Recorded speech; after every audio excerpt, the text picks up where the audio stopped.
Okay, now we want to talk about a convergent zone. So in the previous segment, we talked about a divergent zone where the plates move away from each other. Now we want to talk about a convergent zone where the plates collide. Now this is a little bit more tricky because there are two kinds of lithospheric plates. You got lithospheric plates that are made of ocean material, and then you also have the continental plates. So the continental plates are going to be composed mainly of the rock granite, which is not as dense as basalt. So the ocean floor, the rocks that make up the ocean floor are made of basalt. Basalt is a dense igneous rock. The continents are composed of granite, which is not so dense igneous rock. Well, what did we learn about what happens when you mix something that is dense with something that is not so dense? Okay, then what happens is the denser material will go down. It always wants to be underneath the less dense materials. So let's start with an ocean plate. So here's an ocean plate here. So O for ocean. And then let's say that this is a continental plate, so C for continental, and they're going to collide with each other. What's going to happen? So the ocean plate, because it's more dense than the continental plate, is going to start to go underneath it like this. And so this is going to be called subduction. So think about what a submarine does, a sub. So it goes down. So the oceanic plate, because it's more dense, is going to go underneath the continental plate. Now, as it goes underneath that continental plate, it's going to get hotter and hotter and hotter. And so the lighter materials, so as this thing is going to start to dissolve because it's getting so hot, the lighter materials are going to go to the surface, and it's going to make volcanic mountains up here. So this would be volcanic mountains.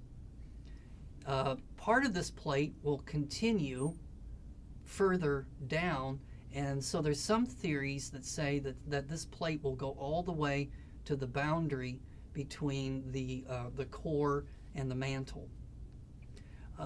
Then there's other scientists that say it kind of levels out at a different spot there. But the point is that it starts to melt, and then the lighter materials go on up to the surface. The heavier materials continue down into the mantle. Another thing that happens is this part right here of the continent, it gets kind of compressed like an accordion. So this is going to be called an accretionary wedge that occurs right here, and we'll look at that later. So that's going to be what happens when a continental plate collides with an oceanic plate.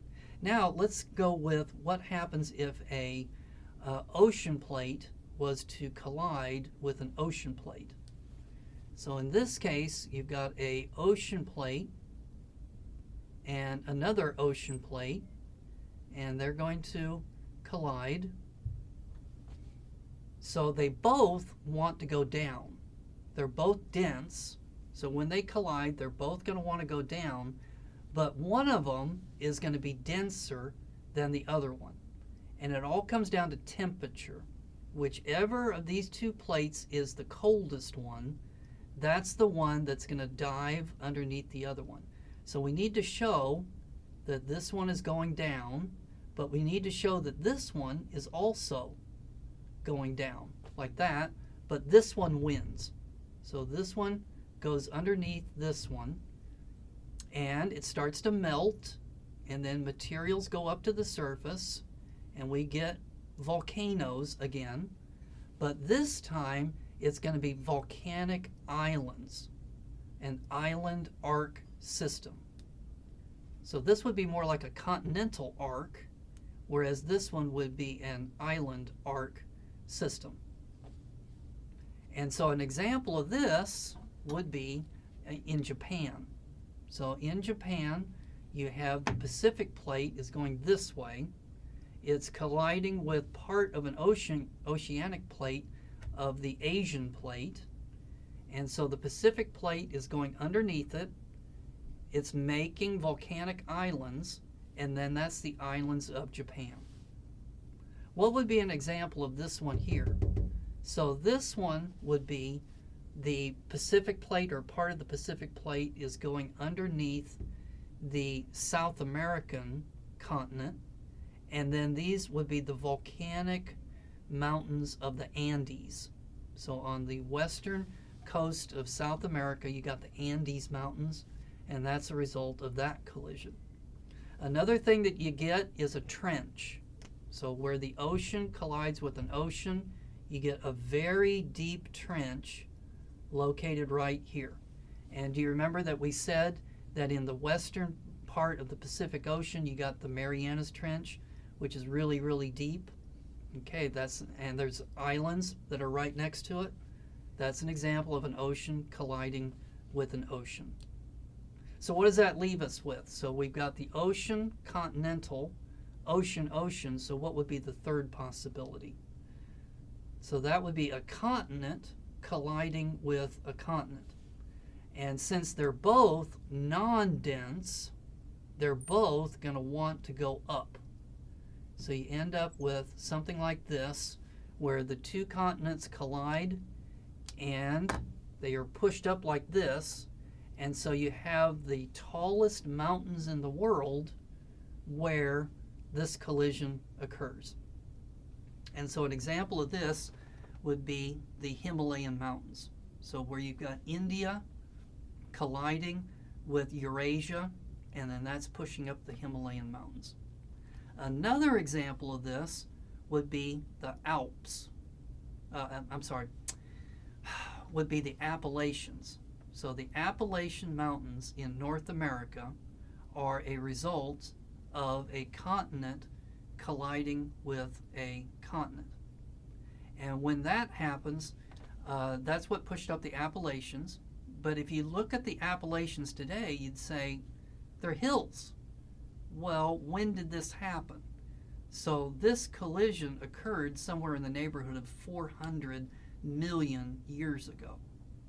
And so if you were to look at the Appalachian Mountains in North America 400 million years ago, those mountains would have been as tall as the Himalayas are today. But since then, there's been a lot of rain and snow and wind and erosion, and has eroded those mountains down to where they're just hills today. I mentioned the Alps, and so that would have been a collision between Eurasia and Africa. So when they collided, that mountain range was pushed up.